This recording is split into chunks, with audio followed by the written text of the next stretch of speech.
Molim vas, vi stavite na glavu.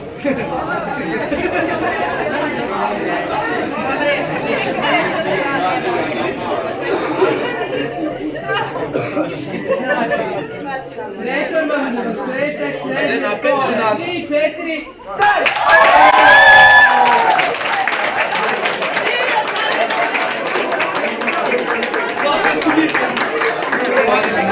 Školovanja u ovoj maturskoj generaciji postigao najveći uspeh. Naš đak generacije jednoglasno na nastavničkom veću izabran. Nismo morali puno da obrazlažemo, ali ja želim da vi to ovde sada svi čujete i to će biti jedino što ću malo duže da vam govorim.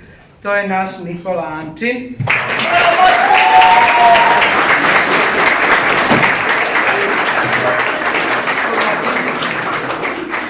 Nikola Ančin, prva godina, boravio je u Petnici, radio je rad iz oblasti istorije, radio rad na temu Vojvode iz Prvog svetskog rata Stepa Stepanović. Kao učenik sa velikim interesovanjem za matematiku, bio na matematičkom fakultetu, organizovao u školi sa nastavnikom predavanje o Mihajlu Petroviću Alasu. Učestvovao u pripremi i realizaciji uglednog časa Istorije učiteljice života. Učešće u kvizu Koliko se poznajemo, osvojeno prvo mesto u Kovačici, a drugo u Petrovaradinu. Član muške fudbalske i muške rukometne sekcije. Učestvovao na takmičenju u rukometu u Bečeju i školskim turnirima. Aktivan član đačkog parlamenta. U prvoj godini pohvaljen iz agencijskog i hotelijerskog poslovanja i završio prvi razred sa 5.00. U drugom razredu učestvovao u izradi pobedničke prezentacije na temu liderstva u okviru fakulteta FIMEK, osvojeno prvo mesto. Učesnik debate iz istorije Jugoslavije u očima mladih i učesnik debate iz geografije Da li je zemlja ravna ploča u okviru Svetosavskih dana.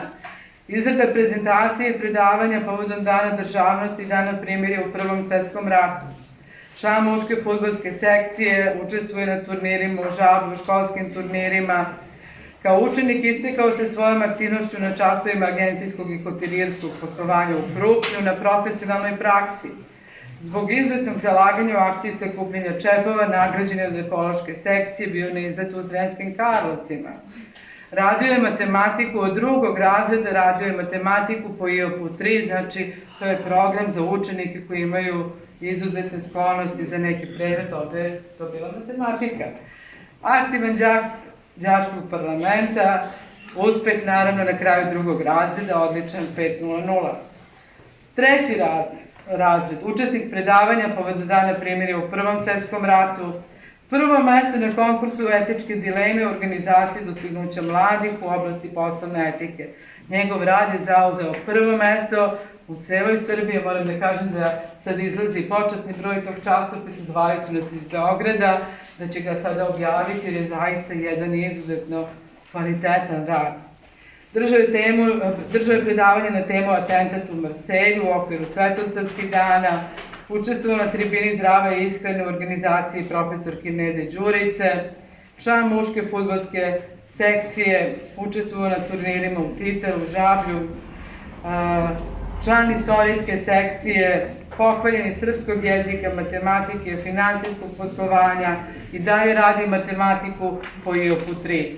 U četvrtom razredu učestvovao u projektu Putujući bioskop Slobodne zone junior, držao predavanja na temu Dana primirja u Prvom svetskom ratu, prvo mesto na školskom literarnom konkursu 2020. i ja, naravno i dalje aktivan u đačkom parlamentu, uspeh odličan 5.00 i na školskom turniru u stonom tenisu osvojeno prvo mesto.